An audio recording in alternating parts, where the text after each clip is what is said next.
Audiolibros y más presenta El Conde de Montecristo, un libro escrito por Alejandro Dumas.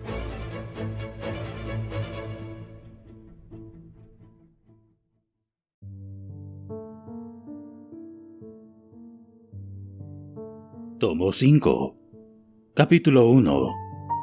Nos dirigimos a Yanina. Franz había salido del cuarto de Noirtier tan aterrado que la misma Valentina tuvo piedad por él. Villefort, que solo había articulado algunas palabras incoherentes y que había salido de su despacho, recibió 2 horas después la siguiente carta.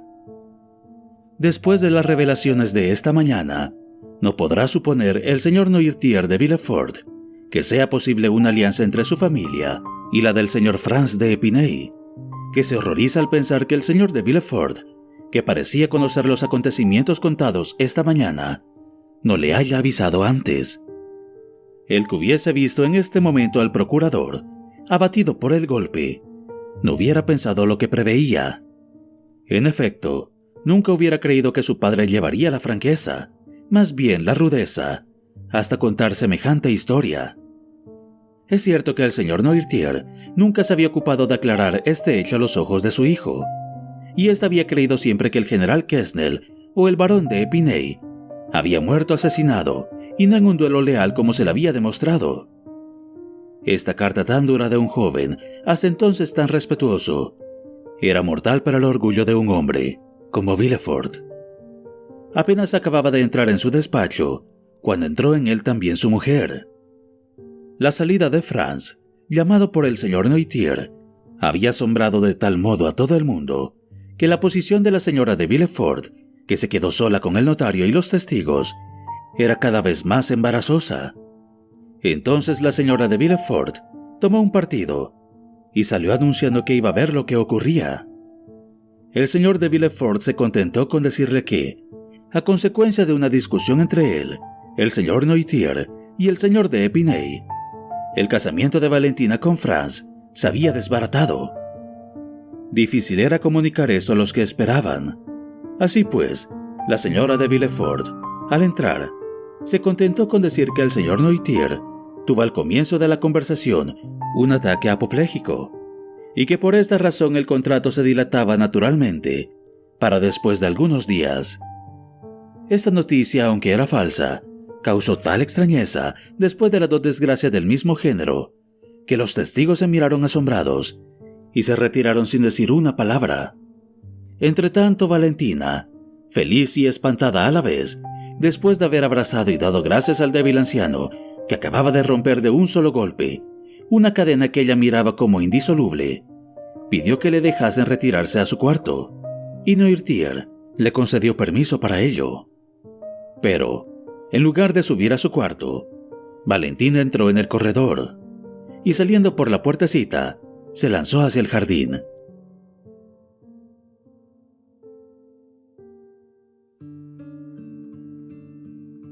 En medio de todos los acontecimientos que acababan de sucederse unos a otros, un terror sordo había oprimido constantemente su corazón. Esperaba de un momento a otro ver aparecer a Morrel pálido y amenazador, como el aire de Rasenwood en el contrato de Lucía de Lammermoor. En efecto, era tiempo de que llegase a la reja Maximiliano, que había sospechado lo que iba a ocurrir al ver a Franz salir del cementerio con el señor de Villefort. Le había seguido después de haberle visto salir y entrar de nuevo con Alberto y Chateau Renaud. Para él ya no había duda. Se dirigió a su puerta preparado a cualquier evento y seguro de que en su primer momento de libertad, Valentina correría en su busca. Nos había engañado Morrel. Con los ojos arrimados a las tablas de la valla, vio aparecer, en efecto, a la joven que, sin tomar ninguna de las acostumbradas precauciones, corría hacia donde él se encontraba. A la primera ojeada que le dirigió Maximiliano se tranquilizó. A la primera palabra que pronunció ella, saltó de alegría. «¡Salvados!», dijo Valentina. «¿Salvados?», repitió Morrel, no pudiendo creer en semejante felicidad. «¿Salvados? ¿Por quién?». «Por mi abuelo. Oh, ámalo mucho, Morrel». Morrel juró amar al anciano con toda su alma y este juramento lo pronunciaba con un placer tanto mayor, cuanto que desde aquel instante no solo le amaba como su amigo, sino que le adoraba como a su Dios. «¿Pero cómo es posible?», preguntó Morrel. «¿De qué medio se ha valido?». Valentina iba a abrir la boca para contárselo todo, pero se acordó de que había en el fondo de todo aquello un terrible secreto que no pertenecía solo a su abuelo. «Más tarde te lo contaré todo». «¿Pero cuándo?». «Cuando sea tu mujer». Eso era poner la conversación en un estado en que Morrel accedía gustoso a todo cuanto le pedía Valentina. Dijo para sí que bastante era para un día lo que acababa de saber, pero no consintió en retirarse sino después de haber exigido la promesa de que vería a Valentina al día siguiente por la noche. Esta prometió hacer lo que él quisiera. Todo había cambiado a sus ojos, y seguramente le era menos difícil creer ahora que se casaría con Maximiliano, que convencerse una hora antes de que no se casaría con Franz.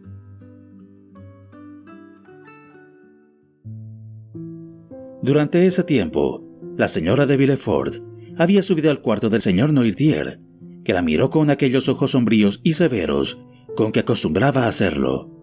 «Caballero», le dijo ella, «no necesito comunicarle que el casamiento de Valentina se ha desbaratado, puesto que aquí es donde ha tenido lugar este acto». Noirtier permaneció inmóvil. «Pero», continuó la señora de Villefort, «lo que usted no sabe es que yo siempre me había puesto a tal enlace, y que ese se iba a celebrar a pesar mío». Noirtier miró a su nuera como pidiéndole una explicación. «Ahora que se ha deshecho ese matrimonio, por el cual yo sabía la repugnancia que sentía, voy a dar un paso que no podrían dar el señor de Villefort ni su hija».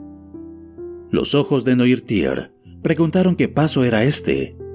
«Vengo a suplicarle», continuó la señora de Villefort, «como la única que tiene derecho a hacerlo, porque no reportaré utilidad alguna de ello. Vengo a suplicarle que devuelva la herencia a su nieta». Los ojos de Noirtier permanecieron un instante inciertos. Evidentemente buscaba los motivos de este paso y no podía hallarlos. «¿Puede esperar, caballero, que sus intenciones estén en armonía con la súplica que vengo a hacerle?» «Sí», indicó Noirtier. «Entonces me retiro feliz y llena de reconocimientos hacia usted». Y saludando al señor Noirtier, se retiró. En efecto, al día siguiente mandó Noirtier a llamar un notario. Se rompió el primer testamento y se redactó otro nuevo, en el que dejó todos sus bienes a Valentina, bajo las condiciones de que no la separarían de él. Algunas personas calcularon entonces que la señorita de Villefort, heredera del marqués y la marquesa de Saint-Méran y amada de su abuelo, tendría algún día 300.000 libras de renta.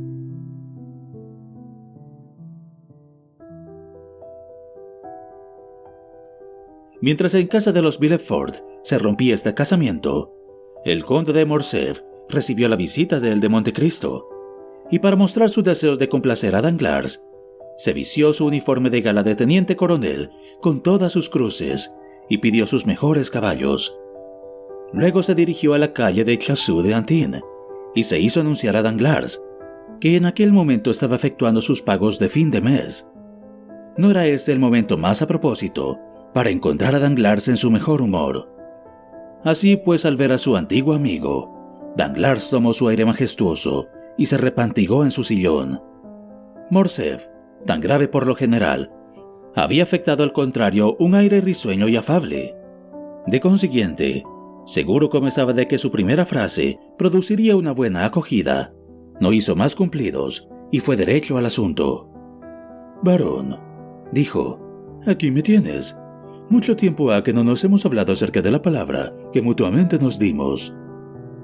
Morcerf esperaba que se alegrase la fisonomía del banquero al oír estas palabras, pero al contrario, se volvió casi más impasible y frío que antes. Por esto Morcerf se detuvo en medio de su frase. «¿Qué palabra, señor conde?», preguntó el banquero, como si buscara en su imaginación la explicación de lo que el general quería decir. «Oh», dijo el conde, «usted es tan formalista, señor mío, y me recuerda que el ceremonial debe hacerse en toda regla. Discúlpeme, ¿qué diablos? Perdóneme. Como no tengo más que un hijo, y es la primera vez que pienso casarlo, estoy aún en el aprendizaje, Vaya, veamos ahora. Y Morcerf, con una sonrisa forzada, se levantó, hizo una profunda reverencia a Danglars y le dijo: «Tengo el honor, señor barón, de pedirle la mano de la señorita Danglars, su hija, para mi hijo, el vizconde Alberto de Morcerf». Pero Danglars, en vez de acoger esas palabras como un favor que Morcerf podía esperar de él, frunció las cejas y, sin invitar al conde a volver a sentarse, expuso: «Señor conde, antes de responderle, tengo necesidad de reflexionar». «¿De reflexionar?», repuso Morcerf, cada vez más asombrado. «¿No ha tenido tiempo todavía de reflexionar después de 8 años que hablamos de este casamiento por vez primera?» «Señor conde, todos los días están sucediendo cosas que hacen que se renueven las reflexiones». «Pues ¿cómo?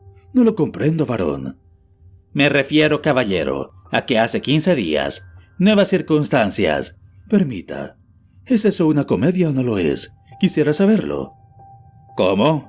¿Una comedia?» «Sí, pongamos las cartas boca arriba». «No le pido otra cosa». «¿Ha visto Montecristo?» «Le veo muy a menudo», dijo Danglars con petulancia. «Es uno de mis amigos». «Pues bien, una de las últimas veces que le ha visto, le dijo que yo era un olvidadizo y que no acababa de tomar una resolución respecto a la boda». «Es cierto». «Pues bien, yo no soy olvidadizo, ni me falta resolución. Bien lo ve, puesto que vengo a recordarle su promesa». Danglars no respondió. ¿Ha mudado tan pronto de parecer? ¿O no ha provocado esa demanda sino por el placer de humillarme? Danglars comprendió que si continuaba la conversación en el tono en el que la había emprendido, la cosa no sería muy provechosa para él. «Señor conde, debe de estar sorprendido de mi reserva. Lo comprendo, yo soy el primero en lamentarlo. Pero créame que no puedo menos de obrar así, porque circunstancias imperiosas me lo ordenan». «Esas son disculpas, mi querido amigo, con las que se podría contentar a un cualquiera. Pero el conde de Morcerf no es un cualquiera. Y cuando un hombre como él viene a buscar a otro hombre, le recuerda la palabra dada, y cuando este hombre falta a su palabra, tiene derecho a exigir que le den otra razón más convincente». Danglars era cobarde, pero no quería aparentarlo. Afectó picarse del tono que tomaba Morcerf y dijo: «No me faltan razones de peso». «¿Qué va a decirme?» «Que tengo una razón que lo convencería, pero es difícil decirla». «Sin embargo, usted conoce que yo no puedo contentarme con sus razones, y lo único que veo más claro en todo esto es que rechaza mi alianza». «No, señor, suspendo mi resolución, que es diferente». «Pero no creo que supondrá que yo me dé someter a sus caprichos, hasta el punto de esperar tranquila y humildemente que se le den ganas de resolverlos». «Entonces, señor conde, si no puede esperar, consideremos nuestros proyectos como nulos». El conde se mordió los labios hasta saltársele la sangre y sufría el no poder dar rienda suelta a su furor. No obstante, comprendiendo que en tales circunstancias el ridículo estaría de su parte, ya había empezado a acercarse a la puerta del salón, cuando, reflexionando, volvió sobre sus pasos. Por su frente acababa de cruzar una nube, dejando en lugar del orgullo ofendido las huellas de una vaga inquietud. «Veamos, mi querido Danglars, nosotros nos conocemos desde hace muchos años, y por consiguiente debemos tener algunas consideraciones uno con otro. Usted me debe una explicación, y quiero saber al menos la causa de esa ruptura entre nosotros. ¿Sería mi hijo el que...?» «No se trata de una cuestión personal del vizconde. Esto es cuanto puedo decirle, caballero», respondió Danglars con más ironía cada vez. «¿Y de quién es personal entonces?», preguntó con voz alterada Morcerf, cuya frente se cubría de palidez. Danglars, que espiaba todos sus movimientos, no dejó de notar estos síntomas y clavó en él una mirada más tranquila y penetrante que las demás. «Deme gracias porque no soy tan explícito», dijo. Un temblor nervioso, que sin duda provenía de una cólera contenida, agitaba a Morcerf. «Tengo derecho», respondió, haciendo un esfuerzo sobre sí mismo, «a exigir que lo explique. ¿Tiene algo contra la señora de Morcerf? ¿Es acaso porque mi fortuna no es tan considerable como la suya? ¿Es porque mis opiniones son contrarias a las suyas?» Nada de eso, caballero. Eso sería imperdonable, porque yo me comprometí sabiendo todo eso. No trate de indagar. Me avergüenzo yo mismo de lo que está ocurriendo. Nada. Tomemos el término medio de la dilación, que no es ni un rompimiento ni un compromiso. No hay tanta prisa, ¿qué diablos? Mi hija tiene 17 años y su hijo 21. Durante el plazo, el tiempo mismo le dirá las razones que me impulsan a obrar así. Las cosas que un día le parecen aún oscuras, al día siguiente están claras como el agua. Hay veces en que las calumnias... —¿Calumnias ha dicho, caballero? —exclamó Morcerf, poniéndose lívido. —¿Me han calumniado a mí? —Señor conde, no entremos en explicaciones, se lo suplico. —De modo, caballero, que debo aguantar tranquilamente esa negativa. —Penosa para mí sobre todo, caballero. Sí, más penosa que para usted, porque yo contaba con el honor de su alianza, y un casamiento desbaratado causa siempre más perjuicio a ella que a él. —Está bien, caballero, no hablemos más. Y arrojando sus guantes con rabia, salió de la habitación. Danglars recordó que aquella era la primera vez que retiraba su palabra, sobre todo, habiéndosela dado a Morcerf.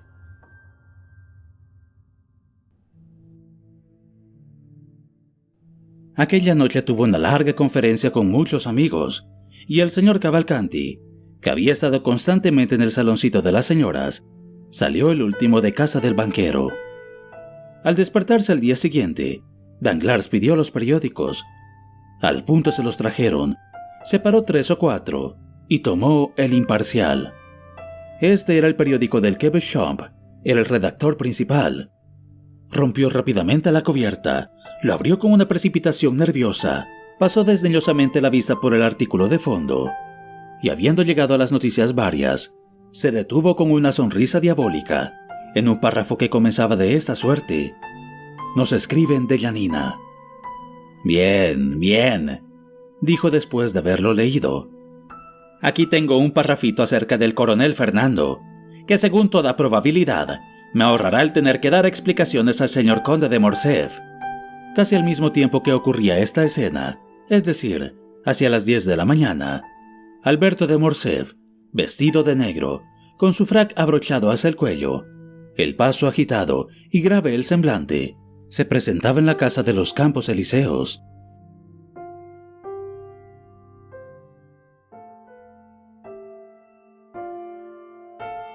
«El señor conde acaba de salir hace media hora», dijo el portero. «¿Lo ha acompañado Bautista?», preguntó Morcerf. «No, señor vizconde». «Llámelo entonces, quisiera hablarle». El portero fue a buscar a la ayuda de cámara y al instante volvió con él. «Amigo mío, le pido perdón por mi indiscreción, pero he querido preguntarle a usted mismo si era cierto que su amo había salido». «Sí, señor». «¿Para mí también?» «Yo sé cuánto le gusta a mi amo de recibirlo, y me guardaría muy bien de incluirlo en una medida general, pero ha salido». «Tiene razón, porque tenía que hablarle de un asunto grave. ¿Cree usted que tardará mucho en volver?» «No, porque ha dicho que tenga preparado su almuerzo para las 10. «Bien, voy a dar una vuelta por los Campos Elíseos, y a las 10 estaré aquí. Si el señor conde vuelve antes, suplíquele que me espere». «Puede estar seguro, descuide». Alberto dejó a la puerta del conde el cabriolé de alquiler en que había venido. Al pasar por delante del Paseo de las Viudas, creyó reconocer los caballos del conde, esperando a la puerta de tiro de Cosette. Se acercó, y después de haber reconocido los caballos, reconoció al cochero.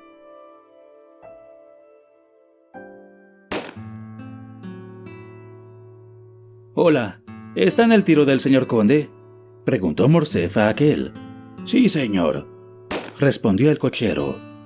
En efecto, ya había oído Alberto muchos tiros regulares desde que se iba aproximando a aquel sitio. Entró. En el jardín se encontraba el mozo. «Perdone», dijo, «pero el señor vizconde tendrá la bondad de esperar un instante». «¿Por qué, Felipe?», preguntó Alberto, que a fuerza de parroquiano de aquel tiro, se admiraba de que no lo dejaran entrar. «Porque la persona que se ejercita en este momento toma el tiro solo para él y nunca tira delante de nadie». «¿Ni siquiera delante de ti, Felipe?». Bien ve, caballero, que estoy a la puerta de mi morada. ¿Y quién le carga las pistolas? Su criado. ¿Un nubio? Un negro. Eso es. ¿Conoce a este señor? Vengo a buscarle, es amigo mío. Entonces eso es otra cosa. Voy a pasarle el recado. Y Felipe, llevado también de su curiosidad, entró en el tiro. Un segundo después apareció Montecristo junto a la puerta por donde salió Felipe. Perdone que lo haya perseguido hasta aquí, mi querido conde, pero empiezo por decirle que nadie más que yo tiene la culpa. Me presenté en su casa, me dijeron que había salido, pero que volvería a las 10 para almorzar. Yo me pasé a mi vez esperando que fueran las 10, y mientras estaba paseando, vi sus caballos y su carruaje. Eso me hace creer que almorzaremos juntos. Muchas gracias, no se trata de almorzar ahora. Tal vez almorzaremos más tarde, pero en mala compañía voto a... ¿Qué diablos me estás contando? Querido conde, me bato hoy mismo. ¿Tú? ¿Cómo así? Que voy a batirme en duelo. Sí, lo entiendo. ¿Pero por qué? Uno se bate por 1000 cosas, ya comprenderás. Por el honor. Ah, eso es más grave de lo que imaginaba. Tan grave que tengo que pedirle un favor. ¿Cuál? El de que usted sea mi padrino. Entonces eso es todavía más grave. No hablemos más de esto y volvamos a casa. Dame agua, Ali. El conde se subió las mangas de su camisa y pasó al vestíbulo que precede a los tiros, y donde los tiradores solían lavarse las manos. Entre, señor vizconde, dijo Felipe en voz baja. Verá algo bueno. Morcerf entró. En lugar de hitos, la tabla estaba llena de cartas. De lejos, Morcerf creyó que era un juego completo. Había desde el as hasta el 10. Vaya, ¿a qué juega?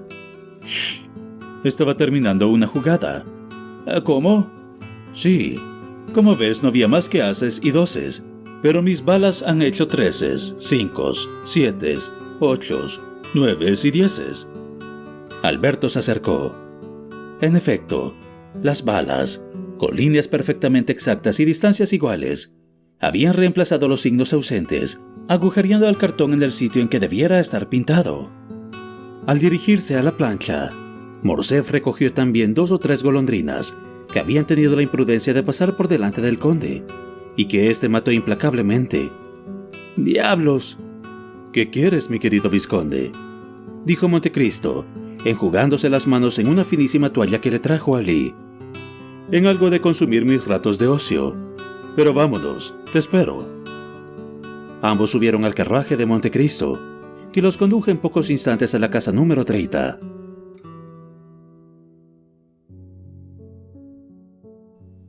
Montecristo condujo a Morcerf a su gabinete y le mostró un sillón. Ambos se sentaron. Ahora, hablemos con toda calma y sosiego. Bien puede ver que estoy perfectamente tranquilo. ¿Con quién vas a batirte? Con Beauchamp. ¿Uno de tus amigos? Con los amigos es con los que uno se bate siempre. Dame al menos una razón. Tengo una. ¿Qué te ha hecho? En su periódico de ayer hay... pero no, léalo usted. Alberto mostró a Montecristo un periódico en que se leían estas palabras. Nos escriben de Yanina. Hemos llegado a conocer un hecho importante ignorado hasta ahora, o al menos inédito. Los castillos que defendían la ciudad fueron entregados a los turcos por un oficial francés, en quien el visir Ali Tebelin había depositado toda su confianza. Este oficial se llamaba Fernando. ¿Y bien? ¿Qué es lo que te sorprende en ese párrafo? ¿Qué es lo que me sorprende? Sí. ¿Qué te importa que los castillos de Yanina hayan sido entregados por un oficial llamado Fernando? Me importa, puesto que mi padre, el conde de Morcerf, se llama Fernando. ¿Y tu padre servía a Ali Bajá? Algo así. Combatía por la independencia de los griegos. Esa es precisamente la calumnia. Ah, vizconde, hablemos razonablemente. No es otro mi deseo. Dime, ¿quién diablo sabe en Francia que el oficial Fernando es el mismo conde de Morcerf?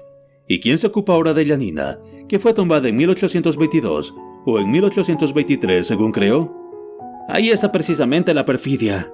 Han dejado pasar el tiempo para salir ahora con un escándalo que pudiera empañar una elevada posición. Pues bien, yo heredo el nombre de mi padre. No quiero que sobre él haya ni aún la sombra de una duda. Voy a mandar a Beauchamp, cuyo periódico ha publicado esta nota, 2 testigos, y la retractará. Beauchamp no la retractará. Entonces nos batiremos. No, no te batirás, porque te responderá que tal vez había en el ejército griego 50 oficiales que se llamaban Fernando. A pesar de todo esto, nos batiremos. Oh, quiero que esto desaparezca. Mi padre, un soldado tan noble, una carrera tan ilustre. O bien pondrá: estamos seguros de que este Fernando nada tiene que ver con el conde de Morcerf, cuyo nombre de pila es también Fernando. Quiero que se retracte de una manera más completa. No me contentaré con eso. ¿Y vas a enviarle tus padrinos? Sí. Harás mal. Lo cual quiere decir que me niega el favor que venía a pedirle. Ah, ya sabes mi teoría respecto al duelo. Creo habértela dicho en Roma, ¿no te acuerdas? Esta mañana, hace un momento, lo encontré en una ocupación que está poco en consonancia con esa teoría. Porque, amigo mío, tú comprenderás que algunas veces es menester salir de sus casillas. Cuando se vive con locos, es preciso también aprender a ser insensato. De un momento a otro, algún calavera, aunque no tenga más motivo para buscar camorra que el que tienes tú para buscársela a Beauchamp, puede venirme con cualquier necedad, enviarme sus testigos o insultarme en público. Pues bien, tengo que matar a ese calavera. Ah, luego, ¿también usted se batirá? Naturalmente. Pues bien, entonces, ¿por qué quiere que yo no me bata? No digo que no te batas, sino que un duelo es cosa muy grave y de reflexionar. ¿Y él ha reflexionado para insultar a mi padre? Si no ha reflexionado, y te lo confiesa, no debes atentar contra él. Oh, mi querido conde, usted es demasiado indulgente. Y tú demasiado riguroso. Veamos, yo supongo, escucha con atención. Yo supongo, y no te vayas a enojar por lo que voy a decirte. Escucho. Supongo que el hecho sea cierto. Un hijo no debe nunca admitir semejantes suposiciones sobre el honor de su padre. Oh, Dios mío, estamos en una época en que se admiten tantas cosas. Ese es precisamente el defecto de la época. ¿Y pretendes reformarla? Sí, por lo que a mí respecta. Oh, Dios mío, buen reformista harías, amigo mío. No lo puedo remediar. Eres inaccesible a los consejos que te dan de buena fe. No cuando proceden de un amigo. ¿Crees que yo lo sea tuyo? Sí. Pues bien, antes de enviar a Beauchamp tus padrinos, infórmate. ¿De quién? Oh, de Haydée, por ejemplo. Mezclar en todo esto a una mujer, ¿y qué podría ser ella? Decir que tu padre no tiene nada que ver con la derrota o con la muerte del suyo. O decirte la verdad, si por casualidad tu padre hubiese tenido la desgracia. Ya se lo he dicho, mi querido conde, que no podía admitir esa suposición. Entonces, ¿rehusas a ese medio? Lo rehúso. ¿Absolutamente? Absolutamente. Escucha entonces mi último consejo. Bien, pero que sea el último. ¿No quieres oírlo? Al contrario, se lo pido. No envíes a Beauchamp tus padrinos. ¿Cómo? Ve tú mismo a buscarle. Eso va contra la costumbre. Ese duelo nada tiene que ver con los comunes, veamos. ¿Y por qué debo ir yo mismo? Porque de ese modo el asunto quedará entre ustedes dos. Explíquese. Si Beauchamp está dispuesto a retractarse, preciso es dejarle el mérito de la buena voluntad. No por eso dejará de hacer lo que le parezca. Si por el contrario, entonces será tiempo de revelar el secreto a los 2 extraños. No serán 2 extraños, serán 2 amigos. Los amigos de hoy son enemigos mañana. ¿O cómo? Digamos Beauchamp. Así pues, te recomiendo prudencia. ¿Y me aconseja que vaya yo mismo a buscar a Beauchamp? Sí. ¿Solo? Solo. Cuando se quiere obtener algo del amor propio de un hombre, es preciso salvar a ese amor propio hasta la apariencia del sufrimiento. Me parece que tiene razón. Gracias a Dios. Iré solo. Escucha, creo que mejorarías en no ir ni solo ni acompañado. Pero eso es imposible. Haz lo que te digo. Te tendrá más en cuenta. Pero en este caso, veamos, si a pesar de todas mis preocupaciones, llega a efectuarse el desafío, ¿me hará el favor de ser mi testigo? Mi querido vizconde, dijo Montecristo con una gravedad extrema, ya conocerás que en todo esto estoy pronto a servirte. Pero lo que me pides sale ya del círculo de lo que puedo hacer por ti. ¿Por qué? Quizás un día lo sabrás. Pero, mientras tanto, discúlpame, es un secreto. Está bien, elegiré a Franz y Chateau Renaud. Perfecto. Franz y Chateau Renaud son muy a propósito para el caso. Pero, en fin, si yo me bato, ¿me dará una leccioncita de espada o de pistola? No, eso también es imposible. Vaya, qué singular es. ¿Con que nada quiere mezclarse? En nada, absolutamente. No hablemos entonces más de ello. Adiós, conde. Adiós, vizconde. Morcerf tomó su sombrero y salió.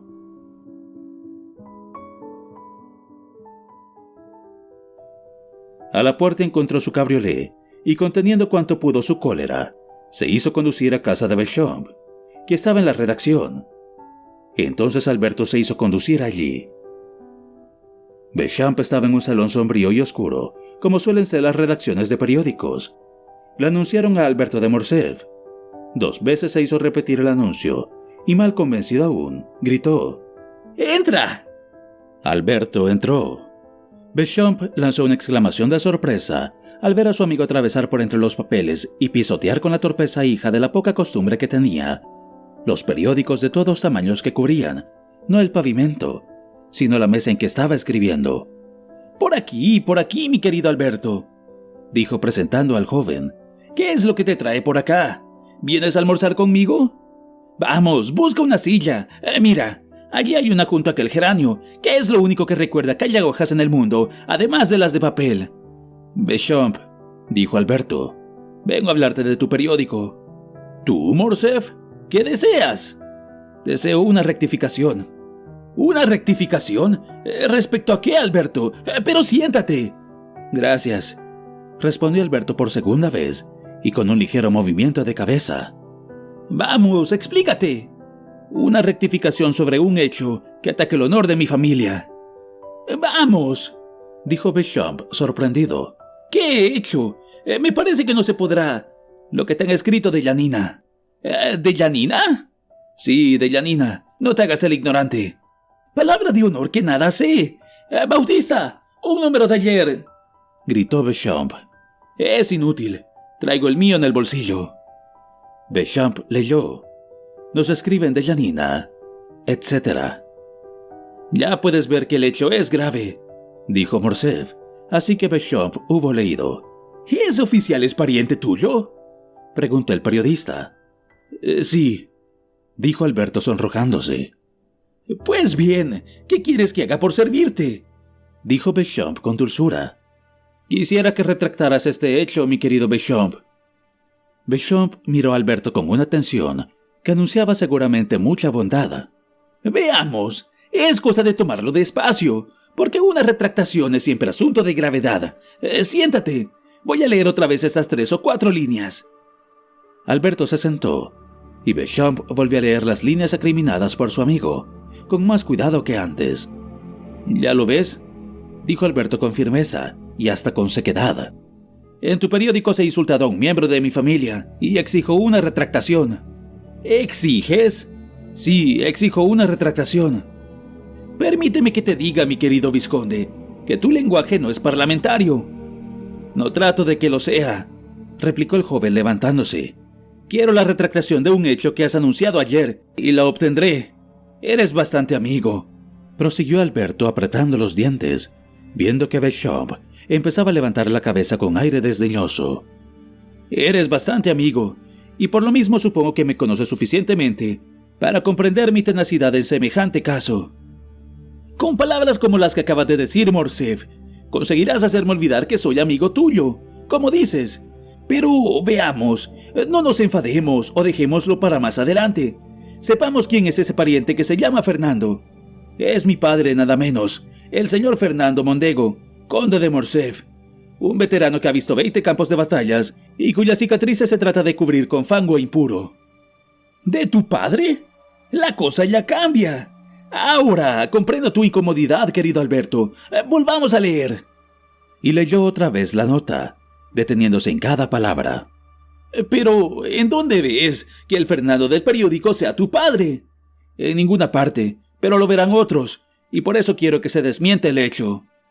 Al oír la palabra quiero, Beauchamp levantó la vista para mirar a Morcerf, pero bajándola al instante se quedó un momento pensativo.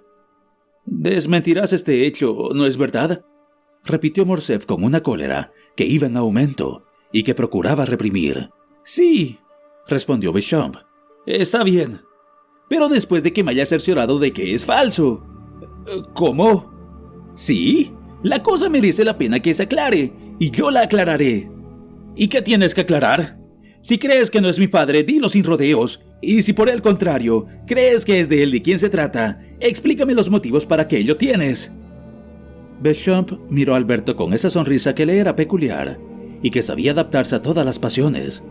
«Caballero, puesto que ya debemos tratarnos así, si usted ha venido a exigirme una satisfacción, debía haberlo hecho desde el principio, y no haberme hablado de amistad y de otras cosas ociosas, como las que tengo la paciencia de oír desde hace media hora. Aclaremos, ¿es por ese terreno por el que debemos marchar en lo sucesivo? Sí, en el caso de que nos retracte la infame calumnia. Entendámonos y dejemos a un lado las amenazas, señor Alberto Mondego, vizconde de Morcerf. No acostumbro a sufrirlas de mis enemigos y con mucho más motivo de mis amigos. Es decir, que tienes formal empeño en que desmiente el hecho acerca del general Fernando, hecho en que, bajo mi palabra de honor, aseguro no haber tenido parte. Sí, lo quiero, dijo Alberto, cuya mente empezaba a extraviarse. ¿Sin lo cual nos batiremos?, continuó Beauchamp con la misma calma. Sí, replicó Alberto levantando la voz. Pues bien, ahí va mi contestación. Yo no he insertado ese hecho ni lo conozco, pero con tu conducta me has llamado la atención acerca de él. Subsistirá, pues, hasta que sea desmentido o confirmado por quien corresponda. Caballero, dijo Alberto levantándose, tendré el honor de enviar a mis padrinos. Discutirá con ellos el sitio y las armas. Está bien. Y esta tarde, si te parece, o mañana, a más tardar, nos veremos. No, estaré en el campo cuando deba estar. Y me parece que estoy en mi derecho, puesto que soy el provocado. Y me parece, repito, que todavía no ha llegado la hora. Sé que eres un buen espadachín, mientras que yo manejo medianamente la espada. De 6 blancos, sueles quitar 3. Poco más o menos me sucede a mí. Sé que un desafío entre nosotros sería un desafío normal, pero tú eres valiente y yo lo soy también. No quiero pues exponerme a matarte o a que me mates sin fundado motivo. Ahora voy a preguntarle algo categóricamente. Usted insiste en conseguir esa retractación a pesar de repetirle y asegurarle bajo mi palabra de honor que no conocía el hecho, y a pesar, en fin, de declararle que nadie que no sea un visionario como usted puede reconocer al señor conde de Morcerf bajo ese nombre de Fernando. Ese es mi empeño. Pues bien, señor mío, consiento darme de socadas con usted, pero quiero 3 semanas. Dentro de 3 semanas me encontrará para decirle: sí, el hecho es falso y lo retracto. O bien, si el hecho es cierto y desenvaino la espada o saco las pistolas de la caja, lo que usted elija. 3 semanas, exclamó Alberto. Pero 3 semanas son 3 siglos, durante los cuales estaré deshonrado. Si hubiera seguido siendo mi amigo, le habría dicho: paciencia, amigo mío, pero se ha hecho mi enemigo, y le digo: ¿qué me importa? Está bien, dentro de 3 semanas. Pero expirado ese plazo, no habrá dilación ni subterfugio que pueda dispensarlo. Caballero Alberto de Morcerf, repuso Beauchamp levantándose, no puedo arrojarlo por la ventana hasta dentro de 3 semanas, es decir, en 24 días, y hasta esa época no tiene derecho para insultarme. Estamos a 29 de agosto, hasta el 21 de septiembre. Hasta entonces, créame, y es un consejo de caballero el que voy a darle, excusémonos los ladridos de 2 perros encadenados a larga distancia uno del otro. Y saludando con gravedad al joven, Beauchamp le volvió la espalda y entró en la imprenta. Alberto se vengó en un montón de periódicos que dispersó a latigazos, después de lo cual se marchó, no sin haberse encaminado antes 2 o 3 veces hacia la puerta de la imprenta.